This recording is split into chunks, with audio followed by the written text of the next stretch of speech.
bear in mind this was a season where Jack Brabham and the Brabham-Repco kind of dominated things. They were really, really impressive. Blackjack and Denny Hulme, that brilliant Repco engine, which John Judd helped to develop as well. And but we shouldn't forget that there were moments when, for example, Lorenzo Bandini was really quick in the Ferrari. French Grand Prix was a good example. He would have won that race had it not been for a broken throttle cable. And then when I had a look at this 66 US Grand Prix, it reminded me of how quick Lorenzo had been at Watkins Glen as well. In the only Ferrari, interestingly enough, Ferrari had found that too many of their employees were away on holidays, and Mauro Foghieri was doing a lot of development work on the new 1967 sports prototypes, which means the 330 P4, the greatest race car, sports prototype car probably ever built, in my view. And he wasn't there. So they only ran one car for Lorenzo. So there was one Ferrari, there were two Brabhams, of course.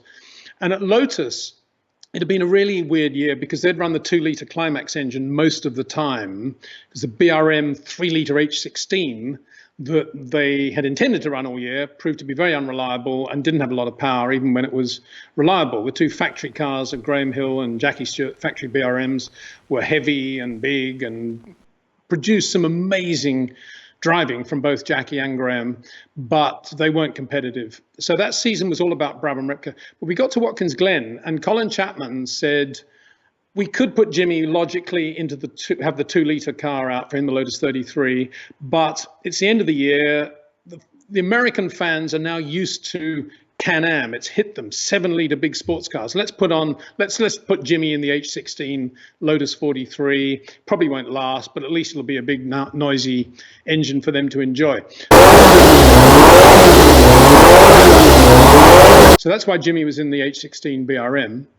And then on top of that, you had a game-changing race because the US Grand Prix that year boasted the largest prize fund ever in the history of Formula One. It was $102,000. All the teams had their expenses paid. They didn't get starting money, but they got prize money down to 20th place, which was unheard of in Formula One. So it was a game changer in terms of the finances of the sport. The teams were not united, so they had to deal individually with Cameron Argetsinger, the promoter of Watkins Glen.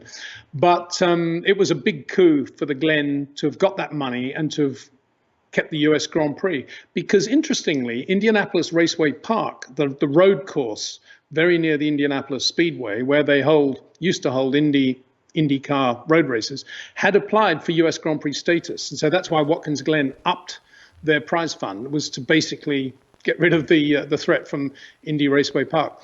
So let's have a look at this video. This is the 66 US Grand Prix at Watkins Glen. And there we see Cyril Atkins just pushing the factory BRM back. That's the H16. Louis Stanley in the background. Graham Hill signing autographs, looking dapper as ever.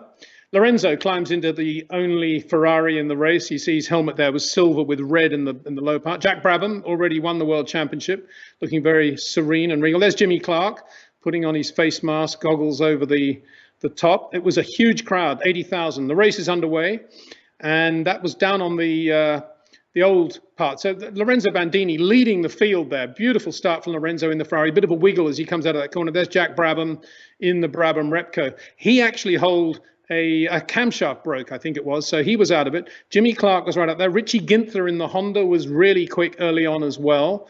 And Lorenzo was going well until he too retired. There's Jack Brabham before his retirement, looking very good.